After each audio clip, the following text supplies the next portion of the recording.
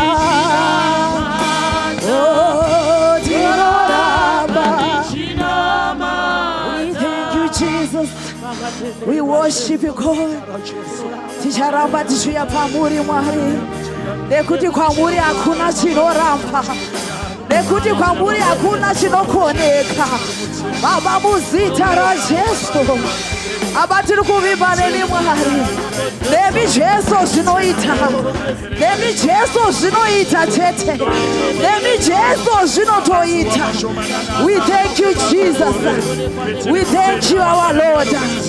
Ticharamba tichikunamatai Mwari, ticharamba tichizvirovedzera pamuri Mwari, ticharamba tichirovedzera moyo wedu kwamuri Mwari, ticharamba tichizvipa kwamuri Mwari. Muri Mwari wakanaka, aiwa muri Mwari wanoshamisa, muri Mwari wakatendeka ibi, muri Mwari wanotigondera nguva dzose. We give you all the glory Jesus, we give you all the honor this morning. Muzita raJesu. Hallelujah. Thank you Jesus. Mama vedu vekudenga zitarenyu karikudzwe kuda kwenyu ngakuitwe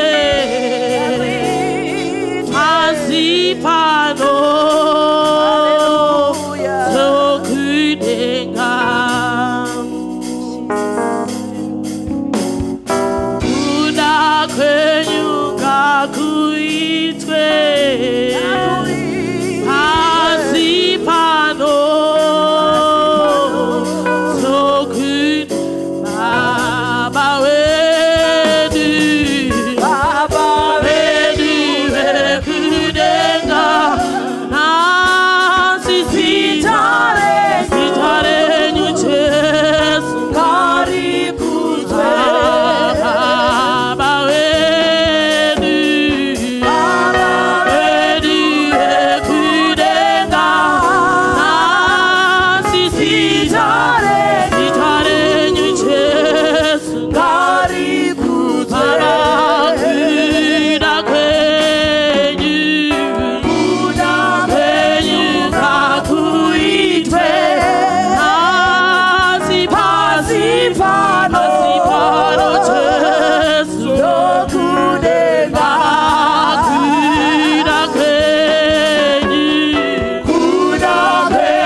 kuitwa sasa tunaitwa kudenga.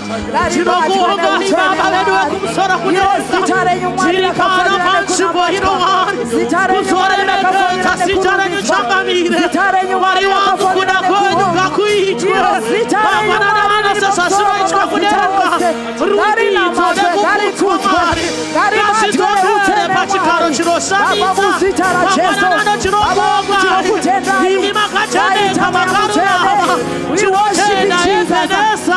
Mimi machisita mangwana nao. Gari matkwene usere. Gari simufirwe sitareno.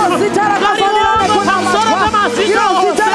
Gari kutkwe ina matkwene. Gari matkwene mangwana nao. Sitara Jesu. We worship you, mighty Lord Jesus.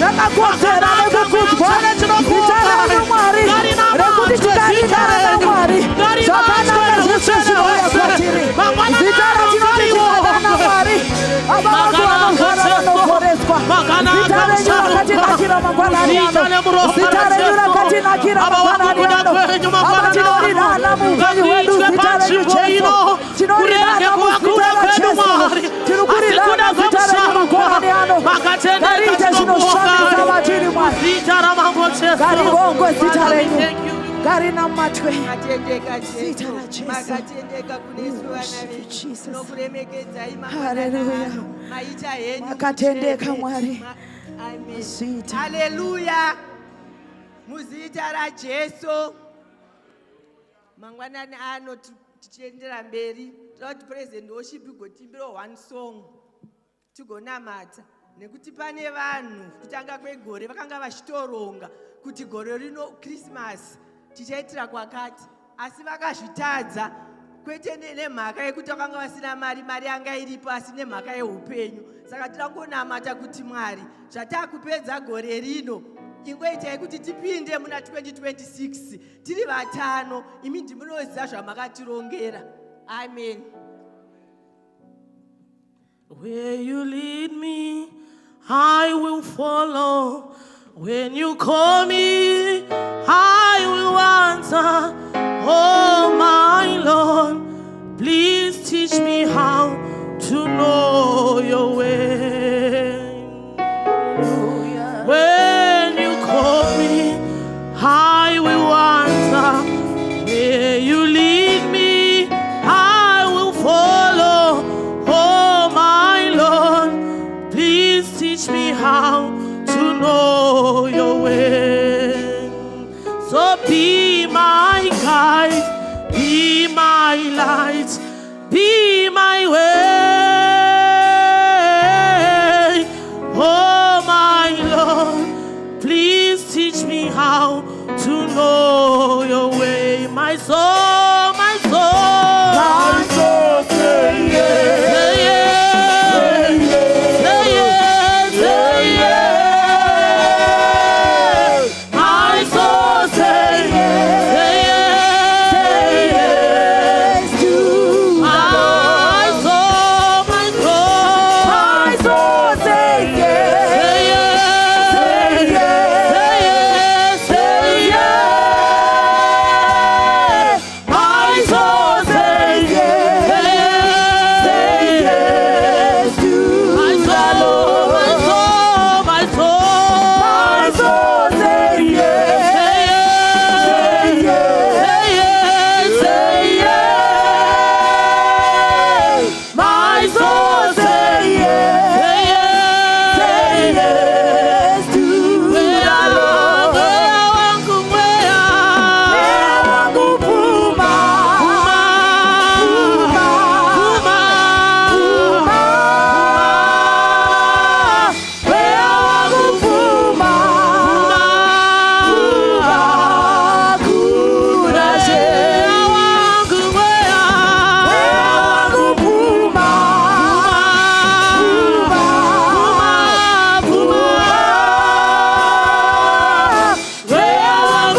Be my way.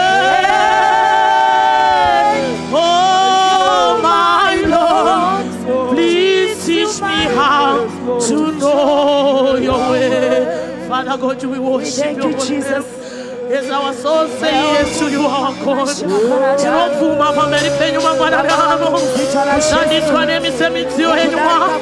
Tinofuma kwa muchachituma Mwari wekudenga. Tinoenda kwa muchachitungamirira imima. Mangwanano tinonama chachichire zvakanaka. Teach us God to know your ways. Ivai chieta chedu Mwari. Ivai muperekeri panerima. Pachisingaziri Mwari chizivisei. Pachinokundikana Mwari chichenyasha dzekukunda. Mwari wangu tinonama chamangwanano. Ivai nzira pasina nzira. Ivai chieta chinoperekera panerima. We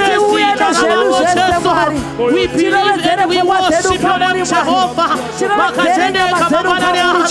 Boheni bakuwepo wenyuma. Boheni okuma kushokorenyu. Boheni okuma kusishamiso zenyu. Nezita na Yesu. Makatendeka manichinokuogai. To submit before your name, O Lord. Makanaka Jesu. Asita yenyu Jesu. Nezita ra Jesu. Amen. Amen. Tinokukwazisai nemuzita nemuropa raJesu. Tinoda kutenda praise and worship vachitora nzvimbo dzavo ngatiomberere maoko vanogona vanava. Mangwanani anoda ngotendawo church board pano yandipo mukana wokuti ndimbomirawo pamberi. Tinokutendai church board.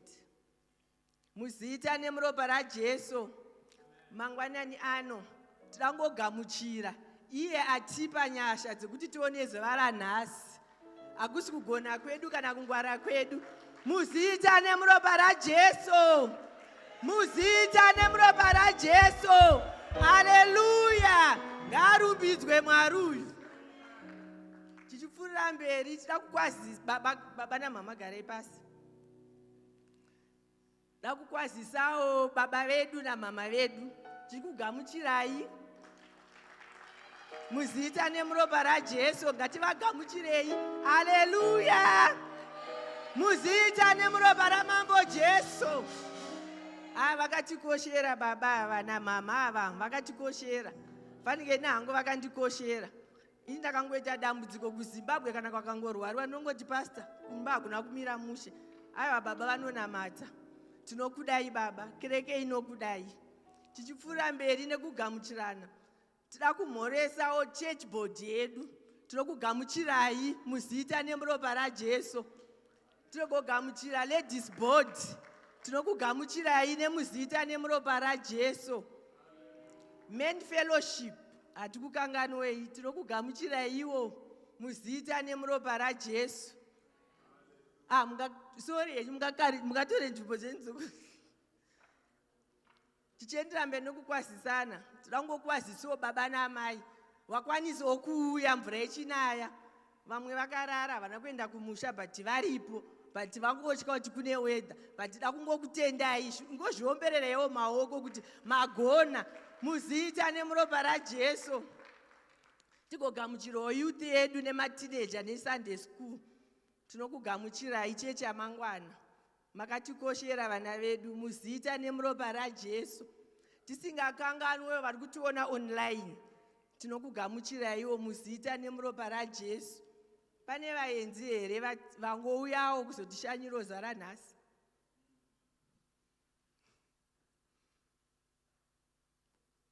Kana pasina vaenzi nguva ino ndakuisirawo kuna sekretari wedu. Chimbondiombereiwo maoko because nanga ndichitotya. Saka ndakazongozvifunga kuti ayewa varipo aiwa sumuka hedu tikuonei. Haleluya. Mungatore mwoyo henyu kumberi tikuzive iwo.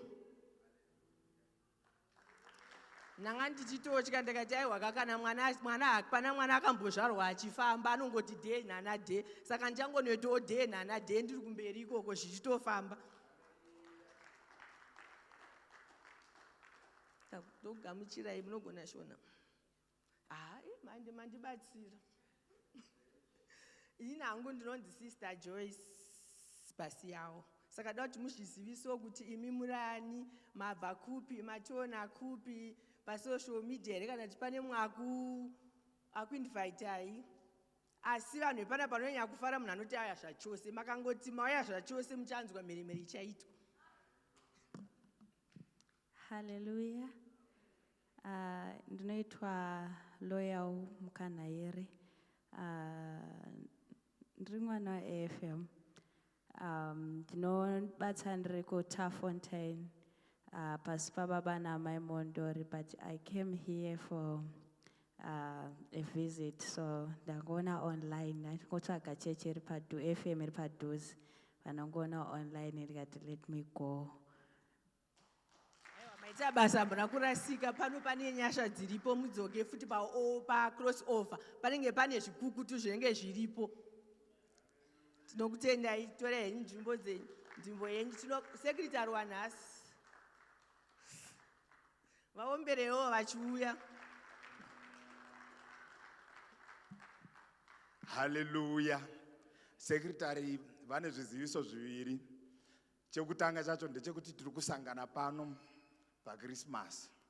Tine Christmas service kuseni nenguva dza9 tosangana pano. Hallelujah. Uye Sunday inouya tiri kudzokazve pano, Mwari vachingotiitira zvakanaka. Amen. Ruremekedzo rwangu kuna mama nadaddy. Thank you so much, we appreciate. Ndizvo chete, regai ndidzosere nguva kune vandipa. Amen. Hakuna zvemadzimai, hakuna zvaana baba. Hallelujah. Pane vanhu vanoti hanzi mukana ona tsitsi. Ini nangu handisati ndadiwa, but ndinoda kungokwazisiwo mai vangu. Mai vangu mai Makanda nababa Makanda namai Guru Makanda. Ndokukwazisai muzita nemuropa raJesu. Dana mai vangu ivavo kana makatona chichinetsana siyana neni, ndichinetsana nemukaka wangu wandakayamwa. Panguva ino kusumudza mushumiri wedu. Handisi kumuziva hangu. Ngatiomberei maoko, handi tikuremekedza shoko. Tiremekedze shoko redu, mushumiri achiuya. Maita henyu. Hallelujah. Regai tingomberera Sister Joyce nai. Ndandisina kuti tivaomberere paya because ndandichiziva kuti mukana ndinawo wokuti tizovaomberere. Amen. Hallelujah. Regai tingogamuchirana muzita raJesu. Amen. Mfundisi ndinokutendai. Mazviita enyu nekundipawo mukana unoyu church board yepano. Ndinokugamuchirai mose. Ngatingogara hedu pasi. Mwari vachingotiitira zvakanaka. Amen. Regai tingotenda Mwari vanotiitira zvakanaka nguva dzose nai. Regai ningotsvagawo zvandiri kutsvaga pane chinhu ichi. Handizi kuti ndiri kutsvagei, but ndine zvandiri kutsvaga. Amen. Ndiri kuda kutenda Mwari mangwanani ano timbopinda munguva yekugoverana shoko raMwari. Hallelujah. Ndida kuti nditende Mwari zvakanyanyisa nekuda kwemukana wakadai. Ndanga ndiri pataitaura nezuro nababa vachinditi mangwana muri kupa shoko, ndakanga ndiri kutozvibvunza kuti ndotaura kuti chii, because zvazvisati zvavamo. But pane kamunamato kandakangoita, kamunamato ikako kane zvakangondizevezera zvokuti chimbotaura. Can you summarize message yegore rino rese? Hallelujah. In one sermon. Hallelujah. Handigoni kuzviita pamwe vamwe tainyora manotsi tichiita zvataita, but ndandiri kungoti nhasi uno ngatimbogoveranei esummary yezvese zvatakanzwa kubva gore rechitanga. Amen. So I have titled my message yanhasi unoyu kungoti faith for the next season. Hallelujah. So the title of my message is just faith for the first season. Amen and amen. Ndira kuti ningoverenga scripture 1 chete, then mamwe acho tinenge tichingopanana as we go. Ngatingotarisai Ecclesiastes chapter 3 pavhesi ya 1. Ndiri kungoda part A yacho chete, zvingotiitira zvakanaka. Kana isiri kuuya pabhodhi, regai ndingoverenga version yandiinayo zvigotiitira zvakanaka. Amen. The part A inoti iyo, to everything there is a season, a time for every purpose under heaven. Hallelujah. To everything there is a season. But this is not everything. Hapana chiri kusarurwa apa. Zvinhu zvose zvine nguva yazvo. Hallelujah. Especially kana tiri pano pasi penyika, pasi patiri kurarama pano panonzi panyika, chinhu chese chine nguva yacho. Saka donzvo rangu randinaro nhasi kana kuti chikonzero chechandiri kuparidzira message iyi ndechekuti ndira kungoti patinopedza kutaurirana service yanhasi ichipera, ngatingonzwisisai kuti muupenyu chinhu chese chine nguva yacho. Hallelujah. Zvinzwisise kuti kana uine pauri kupfuura napo pane nguva yapo. Kana uri kufara kwenguva iyoyo. Chinhu chega chega chine nguva yacho. Patinopedza service inoyi ndira kuti tinge tanzwisisa kuti chinhu chega chega chine nguva yacho. Amen and amen. Regai tingonamata bijana. Mwari wakatendeka, tibatsirewo sevana venyu, ndibatsirewo inene Mwari kududzira shoko renyu, tibatsirewo kurinzwisisa. Mwari mutibatsirewo patiri kufamba tichitaurirana zveukuru hwenyu. Mwari zvemasizens amakatara, imimi ndimi Ishe makati upenyu hwedu hunoraramwa in seasons. There is a season to plant, there is a season to harvest. There is a season for each and everything that happens. Nasu uno Mwari tidzidzisei kuti tinzwisise kuti upenyu hwedu hunoraramwa in seasons. Tichisamariza Mwari zvamakatidzidzisa gore rino iri, kuti gore rino ranga riri pamabasa, tichitaura nenyaya yemabasa ekutenda. Mabasa ekutenda anoreva kuti tanga tiri mumwaka oro musizeni yekudzidza kuita kwenyu Mwari kunoshamisa kunouya nekutenda muzita raJesu. Amen. Regai tingogoverana tichingofamba nenguva yedu, tichingoti tingonzwisisa mashoko iwaya. Regai tingoti scripture iyo ngaigare iri papa, tingonzwisisa, tingotaurirana nyaya yatiri kuda kutaurirana nezvayo. Regai ningotanga ndichiti muupenyu hunorarama munhu, regai nimbokuyeuchidza hama yangu kuti kwatakabva kana kuti kwatakakurira upenyu hwaitoraramwa in seasons. Tine season yatairarama nekuda kwokuti mai ndo vaitipa mukaka. Tine season yatakararama taakuzvimhanyira tega, mai vakuita zvekutituma. Tine season yatakararama taakudzidzira nekuexperimenta tichidzidziswa zvekuita. Tine season yatakararama yatakazenge taakushandisa zvatakadzidziswa. Tine season yatakazopinda mukuwanana neseason yatakapinda mukuita vana. Tine season yatakazopinda mukukura tisisafunge zvevana taakufunga zveupenyu nekwataakuenda, because upenyu hunenge hwakuda kuguma, because upenyu hwakadyarwa in seasons. Ndizvo zvazvakangoita uye hatikwanise kuzvichinja. Hallelujah. Saka pandinoda kuti tingonzwisisa sevana vaMwari kuti patainzi isusu mabasa ekutenda, takataurirwa nenyaya yemabasa ekutenda, tikachererwa, tikaita zvekuumbiridzwa kuti tinyase kunzwisisa kuti what are these works of faith. Aya mabasa ndeapi? Takamadzidza gore reshe kubva parakatanga patakapiwa theme kusvika pari zvinezvi. Hallelujah. Inini pandaisamaraiza, pataitaurwa nyaya dzemabasa ekutenda, samari yangu yanga iri yekungoti takanga tiri kungogadzirirwa a new season. Hallelujah. Because tikanga tiri kutaura shoko raMwari, pataitaurwa nyaya yefaith, pane vakauya vakaita zvekuporeswa, vadzikiswa nepamusoro perufu. Hallelujah. Vachiiswa pamberi paJesu kuti vaporeswe. Pane vakaporeswa, pane vakaitirwa zvakanaka nekutenda kwavo vakwira mumuti vana Zakeyo naye. pane vakaitirwa zvakanaka pakutenda kwavo, vafamba pamusoro pemvura kwambomuka mafungu, tichiudzwa nezvenyaya dzemabasa ekutenda nai. Pane zvatakaudzwa zvekufidwa kwe5,000. Hallelujah. Pese paingotaurwa nyaya dzemabasa ekutenda. And inini pandaizvitora, it was actually saying to me, we are ushering you into a new season. Season yandiri kutaura nezvayo haisi ya 2026. Handisi kutaura zvegore.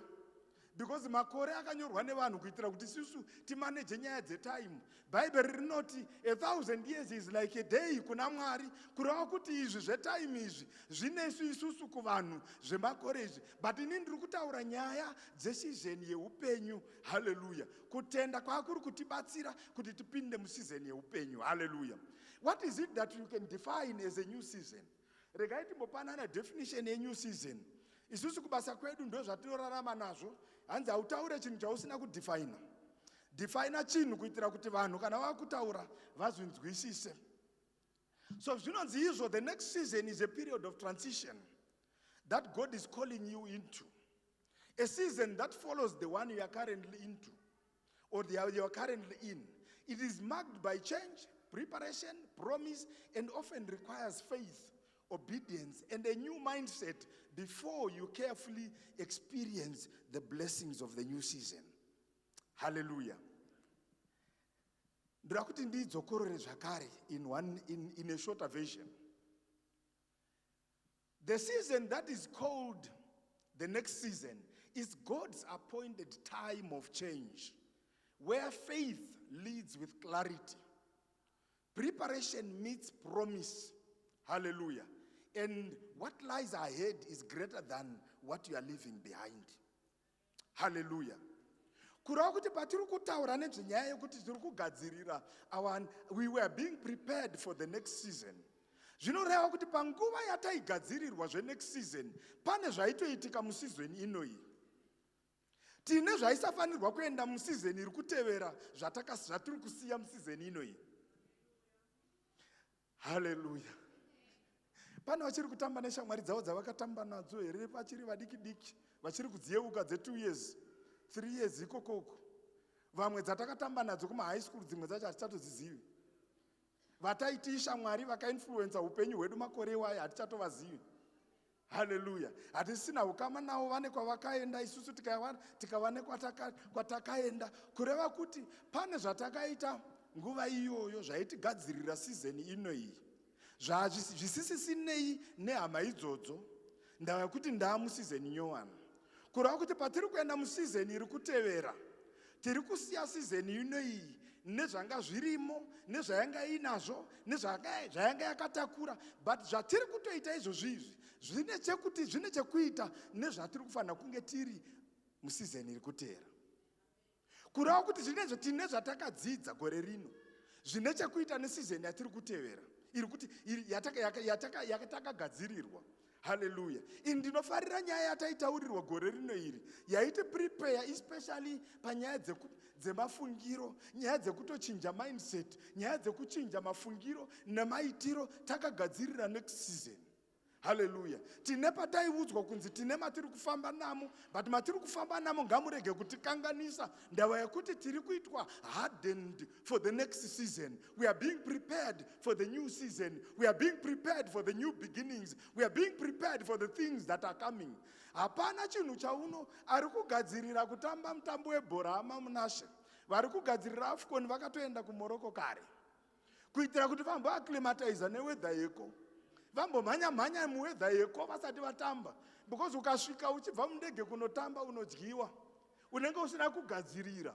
Kureva kuti season yatiri kupinda iyi, yatava kupinda mairi, or the new season I'm talking about, ine chekuita nezvakanga zviri kutaurwa pano zvemabasa ekutenda. Taigadzirirwa ramangwana, taigadzirirwa musizeni iri kutevera, taigadzirirwa kuti tizokwanisa kuzomaneja zviri kutevera. Amen. Amen and amen. Pane vachapinzwa mavasi, taiudzwa pane zviprofita pane maprofesa ataiudzwa pano kuti vamwe muchapinda mamusati mambopinda, vamwe muchabata mari dzamusati mambobata, vamwe muchabata vana, vamwe mhuri dzenyu dzichaitirwa zvakanaka, pane mamarriage achagadziriswa. Izvo zvega zvichibudikidza nemabasa ekutenda zvine chekuita nekutigadzirira musizeni iri kutevera. Hallelujah. Because hapana season inouya isina zvayo. Every season comes with a blessing. Every season comes with its temptations and trials. Hallelujah. Saka pane zvinenge zviri kuitika tinenge tichigadzirirwa season iri kutevera. Bible rine ukariverenga kubva kuna Genesis kusvika kuna Revelations, God is a God of seasons. Hallelujah. Hallelujah. Amen and amen. Amen and amen. Tinotenda. God is a God of seasons. Amen and amen. Pane nguva yavanobvumidza havo kuti vanhu vambogara vari muutapwa. Pane nguva yavanobvumidza kuti vanhu ngavachibuda. Pane nguva yavanobvumidza kuti zvimwe zvinhu zvakati nezvakati zvimboitika muupenyu hwemunhu, izvozvo zvinenge zvichiita zvichibatsiridza kugadziridza vanhu kuti vagadzirire next season. Regai tiudzane izvozvi izvi panyaya dzokuti kana uchinyatsokunzwisisa zviri kuitika izvozvi. Pane vanoti kusainzi vana baba naana mai. Zvinhu zvinoitika kwamuri iko zvinezvi. Zvimwe zvacho zvinofamba neropa renyu.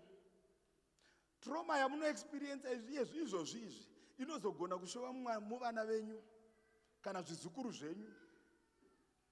Pana zviri kundinzwisisa, regai ndimbokudzoserai kusainzi.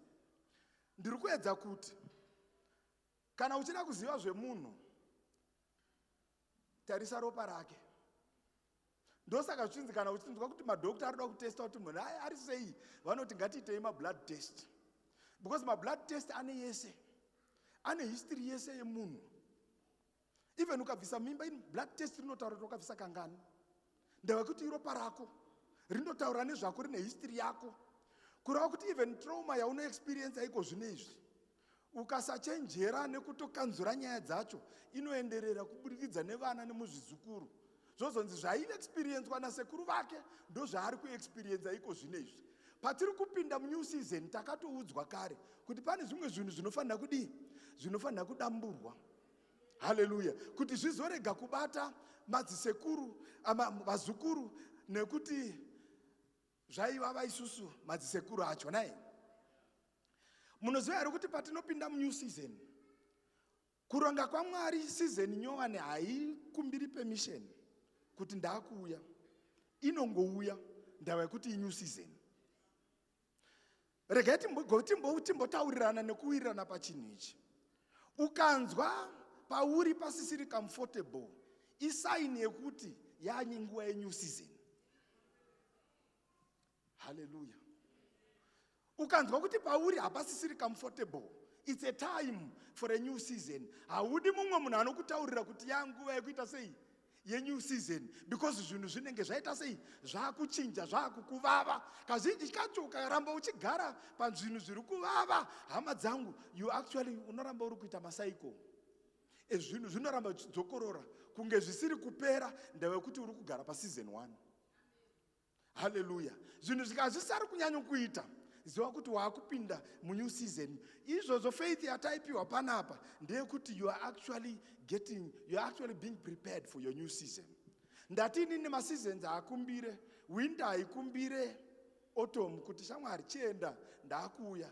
Inongotanga yakungoita winter ndava yekuti it's time yekuti kutonhore. Hallelujah. Summer haikumbire wana spring kuti chimbomirai kana kuti regai nimbokurumidza nimboita sei. Inongouya ndava yekuti iseason yacho. Hallelujah. Kana zvongodaro pane zvinongoitika zviri natural, izvozvo izvo hazvikanganiswi nemunhu, hazvideterminwi nemunhu, zvakatogara zvakaiswapo naMwari. Isusu chedu kunzwisisa kuti tinofanira kugara tiine kutenda kunotibatsira kuipinda munew season. We need to be strengthened. We need to have faith that is strong enough to get into the new season. Hallelujah. Many of us are living a season, but we don't know yet how to live in this next season that will be called the new season. Izvozvo zvokunzwisisa kuti museason munogarwa sei, muno zvinhu zvakatokosha. New season is not a calendar change. Hallelujah. Usually it comes with a change of assignment. It comes with a new responsibility. Amen, amen. Ndo yatinoti kuchinja kwemaseason. Amen. Anga asina mwana ukawane mwana, zvatochinja. Hallelujah. Anga asina muzukuru akawa nemuzukuru, it's a new season. Pane vari kuexperience masizeni evazukuru, vamwe hatisati experience masizeni evazukuru, but izvozvo zvega vanhu tikasazvinzwisisa, unogara uri musizeni ekare woramba uri mumacycles, kureva kuti vana baba nana mai tinokura, ende kana takura ngatizvinzwisisei kuti tiri kukura, hatirambe tiri vadiki, tinochinja. Ndava yekuti masizeni anochinja. Hallelujah.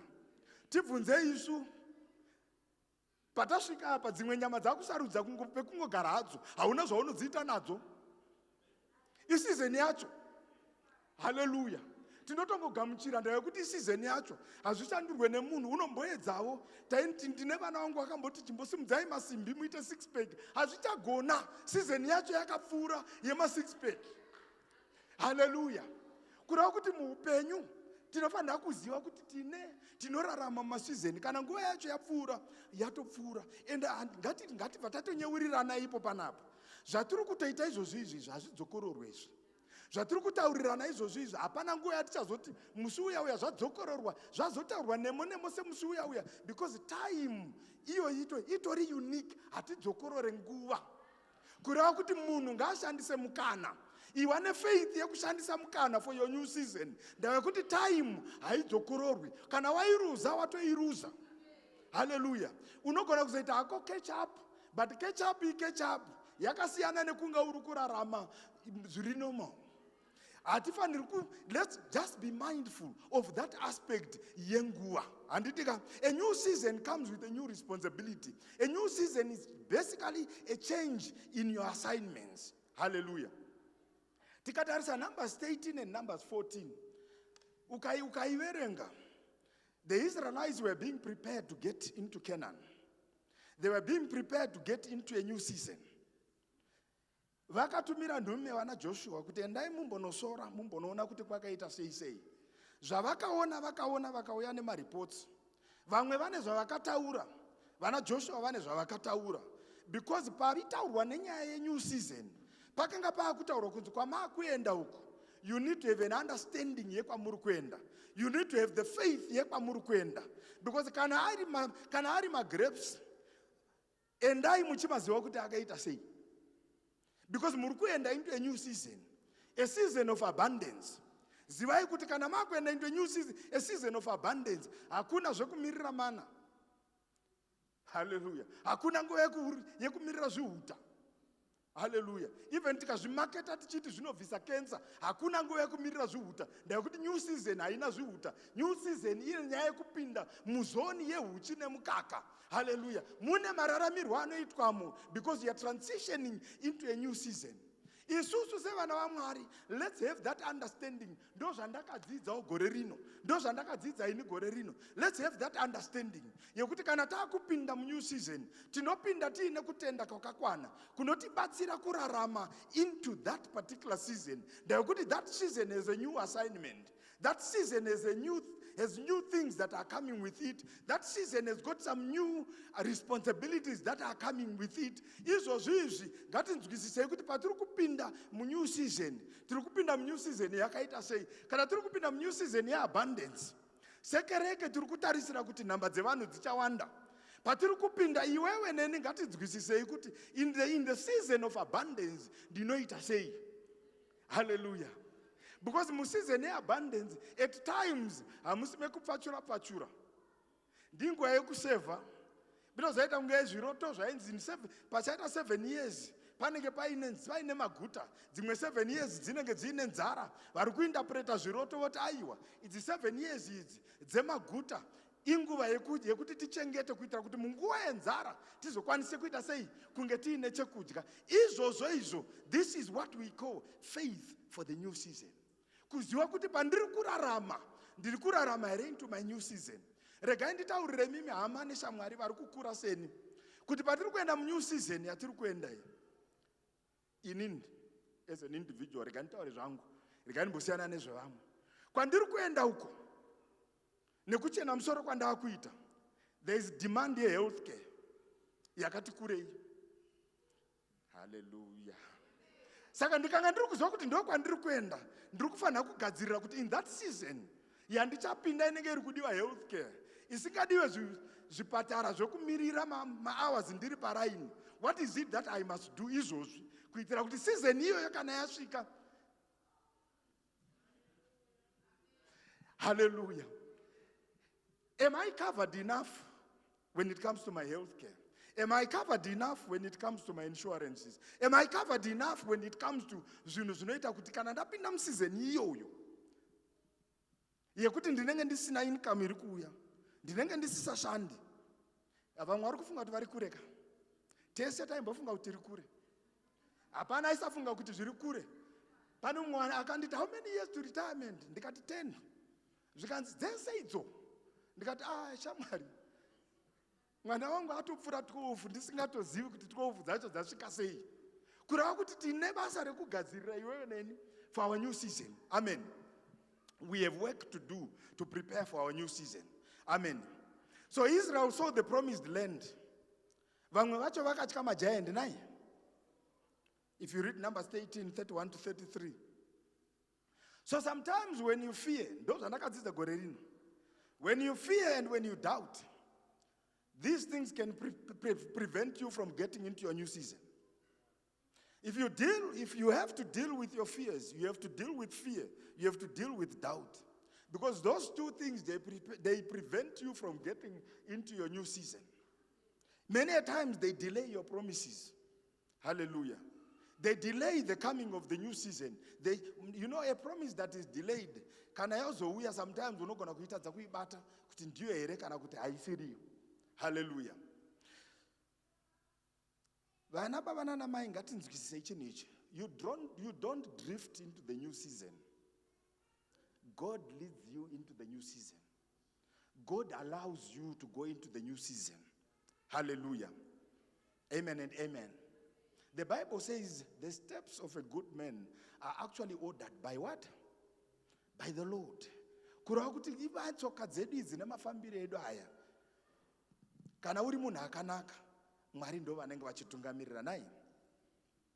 Regai timboti, there are things, this is not accidental. God appoints people. God takes people to the new season. Now, what are the characteristics of seasons? Seasons are ordained by God. And every season has an assignment. And every season has an end. Hallelujah. God often moves us from one season to another. Sometimes before we fully understand it, but never without a purpose. And then the next season, ndisina zvekuita mairi. Kana Mwari vatotendera kuti ndipinde mu next season, pane purpose yazvo, pane assignment iripo, pane zvandiri kufanira kuita mu next season. Hallelujah. Isusu sevanhu, we need to understand that we need to position ourselves. How do you position yourselves as an individual? Chekutanga chacho unofanira kutodhira newe nepfungwa dzako. Ndo zvandakadzidza gore rineri. You deal with your mindset. Chekutanga. Chechipiri chandakadzidza gore rineri ndechekuti you increase the number of times you pray. You deal with your prayer life. Hallelujah. Inokubatsira kana wakuita position yourself for the next season. Tinonamata. And in actual fact, if you notice this year, we were actually getting into that quite a lot of time actually in prayer. Hallelujah. If you want to position yourself, you have to obey. And that obedience has to be prompt. Unofanira kuteerera, especially zvataurwa naMwari, that obedience has to be prompt. Pakanzi Abrahamu, ibva munyika yako, iyo yeHarani, uende kunyika yandichakuratidza.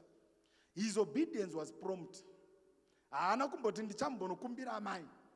Ndichambononzwa amai kuti vari kuti chii. Akangoti zvamataura izvozvo ndo zvandiri kuita. Hallelujah.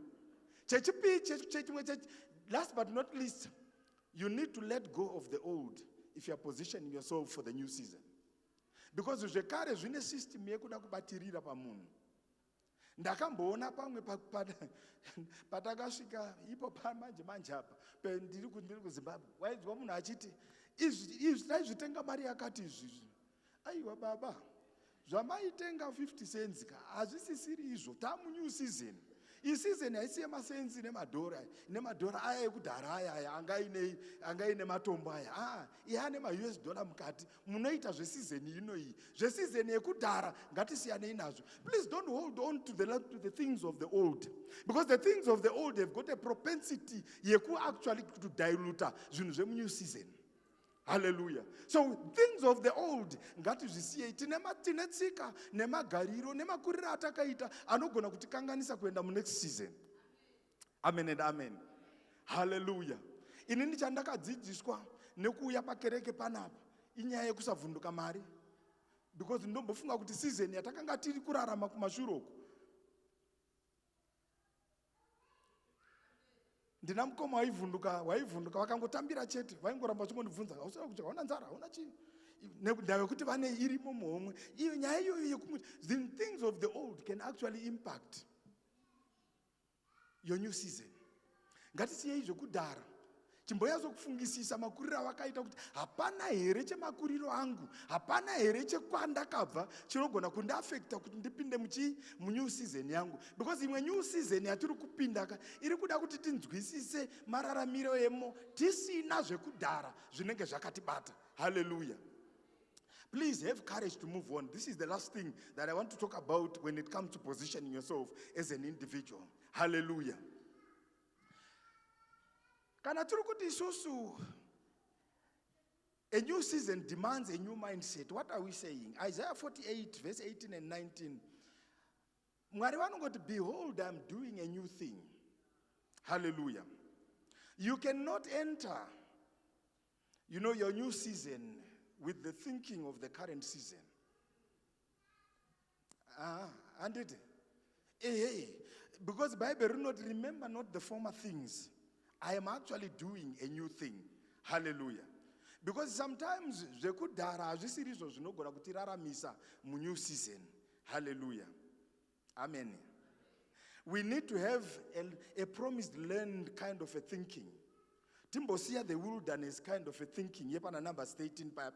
Because the wilderness thinking, tichamuka mangwanani tichinotora mana. Inenge yatouya, handina chandiri kuita, handina chandiri kubvisa, handibvise mari, handibvise chinhu. Kune zviuta zvichauya zvichibva kunyanza uku, I'm not preparing, chandiri kungoprepare mabhaketsi ekungonotora.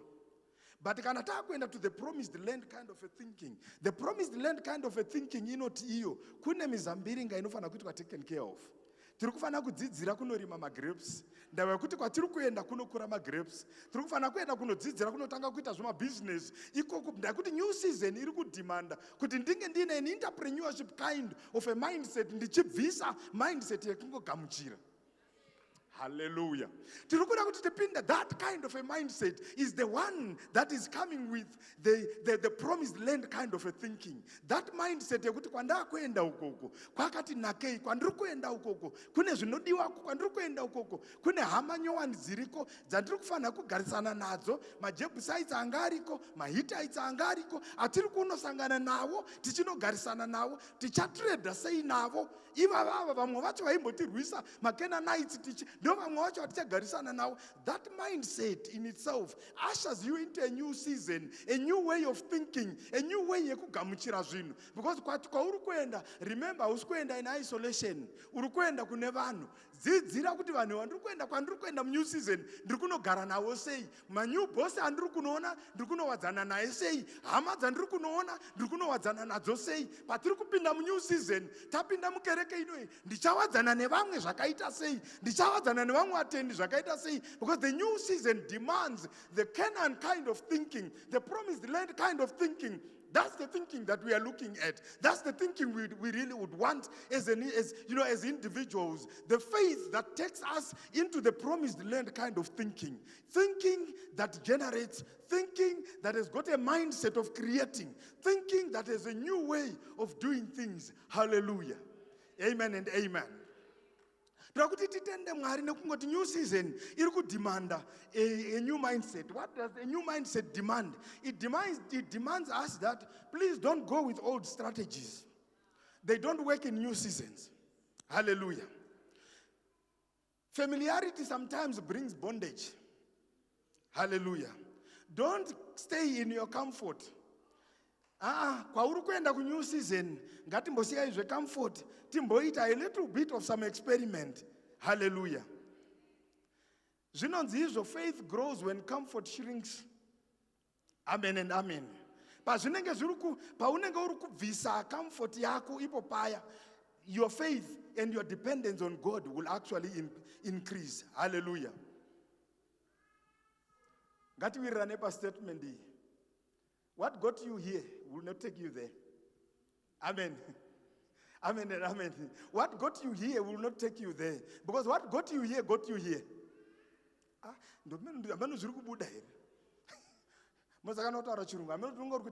What got you here is what got you here. It won't take you there. Kwaturi kuenda ku next season, kunoda a new way of thinking. Saka paturi kuenda mu next season, let's get on to some thinking, a next season kind of thinking. Hallelujah. Do you know that God sometimes reveals direction, especially after obedience? Kana wati wewe, Mwari wati ita zvakati. Iwe wotanga kuita. Sometimes ndo panoya direction, Mwari ndo pavanotaura. Because chinofana kutanga kutenda. Chinofana kutanga kubvuma. Because kana wabvuma ndo panoya direction. Hallelujah. Because the Bible says, by faith Abraham obeyed. Not knowing where he was what? He was going. By faith he obeyed. Kuna kuti obedience yakakosha for our next season.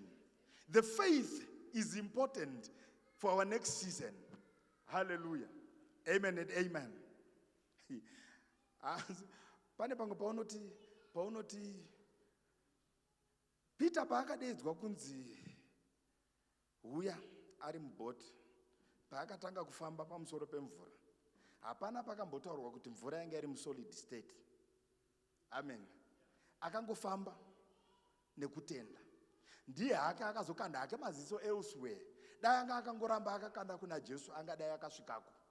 Kureva kuti kutenda kwedu kune chekuita next season. Kwatiri kuenda ukoko kune chekuita ne faith yedu. Hallelujah. Faith can create paths. Amen. Do you know that next season ayaso kuitorine my explanation? Ndiso yedu tinoti gore rine iri kwakanzi kune runino. Saka kuchazenge kwakadai ngatigadzirire takadai izvi. But actually the next season does not come with clarification. Hapana anomboziva kuti sama yegore rine iri tese tinongorima nekudyara mbeu nekudii nekutenda. Because hapana chiri chine clarity chakanyatso kutaurwa kunzi chichazofamba zvakadai, January ichanaya ka 3, February hainai, ichazonaya musi wakati. Do you know kuti dai taiziva izvozvo ka? Vane information iyoyo vangadai vasingabatiki. Can you imagine that atine munhu ane information yekuti zvakamira sei muna January uno? Tese tingadai tiri kumhanya kwaari. December unoyu tese tisataenda kuholiday taipfura nekwaari. Kuti konai zvangu zvakamira sei zve muna January. Ndinotenda Mwari kuti vakaramba vakangozviisa mumaoko avo ivo. Because dai zvakaiswa mumaoko emunhu aitaikuwara. Taipinda pataiti, hameno pataipinda. Hallelujah. Hama munashe regai tingoyeuchidzana kuti obedience unlocks revelation. Takamboudzwa nyaya yerevelation pano. Mufundisi wakamboiparidza topic iyo yerevelation. Hallelujah. And we were told obedience unlocks revelation. Faith moves before feelings agree. Hallelujah. What is God asking me to do before he explains why? Or what is God asking you to do for your next season before you get an explanation? Because vanhu vazhinji tinoda tsanangudzo. Tanga wanyasondiudza kuti zvakaita sei. Hallelujah. Ndakuda kusvika pandiri kupedzisa. God equips you for the season he calls into. Izvozvo ndo zvandoda. Because zvinonzi my grace is sufficient for what? For you. Kureva kuti nyasha dzavo new season dzitori sufficient dziriko kare. Amen. He equips you. Akabvisa vana David kubva kumashepard vakawapinza mupalace. Hallelujah. Anointing came along before the throne. Hallelujah. Kunana Sauro. Do you know that pano increase opposition, even the grace also increases. paya panoincrease tension nekudzoserwa kumashure, nyasha dzinotowedzerwa dzekuita kuti zvinhu zviite zvakanaka, because nyasha idzodzo kana dzawanda zvine chekuita nekusimukira kwako nekwangu munext season. Hallelujah. Ngatisarambei zveopposition. Hatidi zvema one party state kurarama. Upenyu hunoraramwa neopposition. Vanoita physics vanoti kufamba kwandiri kutoita kudai izvi inyaya yekuti pasi apa pane friction. Dai pasina apa handaifamba. Kureva kuti iwe neni mukurarama kwedu muchiKristu, kurarama kwedu sometimes kuri dependent nefriction. Hallelujah. Yatinenge tiri kusangana nayo. Saka patiri kuita matambudziko ere zvatinosangana nazvo, nyaya hombe ndeyekuzvitora kuti what is it preparing me for my next season? What is in this thing for my next season? Haikona kuti kana wasangana nedambudziko wobva wafuga musoro pasi pemagumbezi wozvichemera uripo ugoungudza ugoita sei sei. Zvekuungudza izvi ngatisiyanei nazvo. Hallelujah. Ngatingobvunzai Mwari kuti pandiri kupfuura napo apa muri kundigadzirira chii for my next season? What are you preparing me for my next season? Ndiri kutrenerwa chiiko for my next season? What is it that I'm being trained for? What is it that I'm being hardened for my next season? Because hapana chinoitika muupenyu hwemunhu chisingazivikane naMwari. Vakada Mwari vari muna Mwari, kureva kuti Mwari vacho vanenge vachiziva zviri kuitika mukati meupenyu hwavo. Hallelujah. Everything works for good to them that love the Lord. Amen. Kureva kuti whatever is coming, it will come. Munozviziva here kuti kana upenyu huri kuti stretching is a sign of growth. Stretching is a sign of expansion. Stretching is a sign yekuti uri elastic. Ukawa elastic, it means kuti uri flexible. Ukawa flexible unoshandika newe. Hausi brittle. Ukasawa flexible, ukangonzi bijana wachikoka. Ende kana wachikoka haudzorereki because hakuna maglue anonama vanhu. Hallelujah. So it is important kuti when you are stretched, it's a proof of growth. New levels bring new battles. Hallelujah. Ngati vatangoye uchidzana ipapo patiri kupinda new levels tine hondo dzinenge dzakatimirirawo dzeseason iyoyo. But kana takambokunda dzeseason iyi, Mwari vanotikonesazve pane dziri kuuya next season. Hallelujah. God's presence does not leave you in transition. Mwari vanotokusiya wasvika ikoko. Hallelujah. In summary, ndiri kuti chiko, the next season is not about what you lose. It's about what you become. Hallelujah. Hakuna nyaya kuti ndarasikirwa nechichi. It's what you become when you get into the new season. Do you know kuti sometimes patinoumbilidzwa paya paya, patinosangana nezvinhu paya paya, it's a moment of just simply saying, what have I become? I have become stronger because of what I have gone through. I have become, much faster, much agile because of what I have gone through. I have become a stronger Christian because of the prayers. I have become a stronger Christian because of the fastings we have had. Hallelujah. The next season is about what I have become as a result of zvanga zviri kuitika museason inoi. Hallelujah. Philippians 1 verse 6, he who began a good work in you will what? Will carry it on unto completion. Hallelujah. Regai tibatsirane panyaya iyi ndichingopedzisa. Iwewe neni tine basa rekunzwisisa kuti patiri kupinda next season, zvatakagadha nezvatakadzidziswa gore rino iri, the muscles that we built this year through prayer and fasting, patakaenda kumakembi paya paya, mamessage atakanzwa aya aitisimbisa for the next season. Anga aine chekuita nekwatiri kuenda, anga aine chekuita nekustrengthena mhuri dzedu, anga aine chekuita nekustrengthena upenyu hwedu, anga aine chekuita nekustrengthena our prayer lives, anga aine chekuita nekustrengthena even mwiri yedu chaiyo chaiyo. We are prepared for the next season nekuda kwethimo yatanga tiinayo gore rino iri. Hallelujah. Can we stand? Hallelujah. Chingowana nguva shoma yekunamata.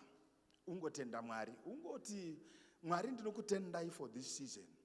I know if ever there is anything that you yourself interpreted as wrong, chingoti Mwari ndinokutendai nepandakapfuura napo. ndayekuti pane chekuita nesizini yangu yandiri kuenda mairi. Ndinokutendai nezvandakaita because zvine chekuita nesizini, nemusizini mandiri kuenda. Ndinokutendai nepandakapfuura napo nekuda kwokuti kune kumberi kuri kuendwa. There is greater things for next season. Let's pray. Baba, tinokutendai mangwanani ano. Tinotenda Mwari nenguva iyo yatanga tiinayo, nguva yekugoverana. Baba, muchitidzidzisa Mwari kuti there is a time for each and everything in our very own lives.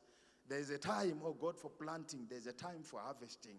Baba, tinokutendai nenguva yatakapfuura nayo, even us say church. Manga muine chekuita Mwari, nemwaka watakupinda Mwari, nemwaka mutsva watiri kupinda Mwari. Ndinokutendai, ndinokuvongai, ndinokupai mbiri. Mazviita henyu Mwari mangwanani ano, nekutigonesa sevana venyu, kuti tizwisise nekuziva kuti Mwari patinenge tiri kupfuura napo Mwari, pane chekuita Mwari neramangwana redu, pane chekuita Mwari nesizheni iri kuuya, pane chekuita Mwari nemasizheni Mwari amakatigadzirira kumberi uku. Zvimwe zvacho hatizvinzwisise, and we don't need to understand, but we only need to obey. We don't need to understand, we need to just hear your voice. We don't need to understand zvesizeni iyoyo, but Mwari tinongoda kuti tingoteerera, tingopinda Mwari musizeni iyoyo. Imimi motituma Mwari, mozotigaidha Mwari, mozotichengetedza musizeni iyoyo. Muhondo dzine chekuita nenext season, tinongozviziva kuti nyasha dzenyu Mwari, the grace of God is sufficient for us, oh God, in that season.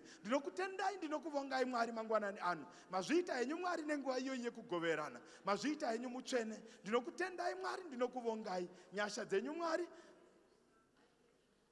tinodziona, kubata kwenyu Mwari tinokuona. Mazviita henyu Jesu mangwanani ano. Ndinokutendai nekukupai mbiri muzita raJesu. Amen. Hallelujah. Regai tingopa Mwari chipo chekuombera. Handizvi kudhedhi, do you want to say anything? Muri right? Muri palive? Hallelujah. Amen. Hallelujah. Tinotenda Mwari. Regai tisvike panguva yezvipo. Tingotora offering yedu yeso.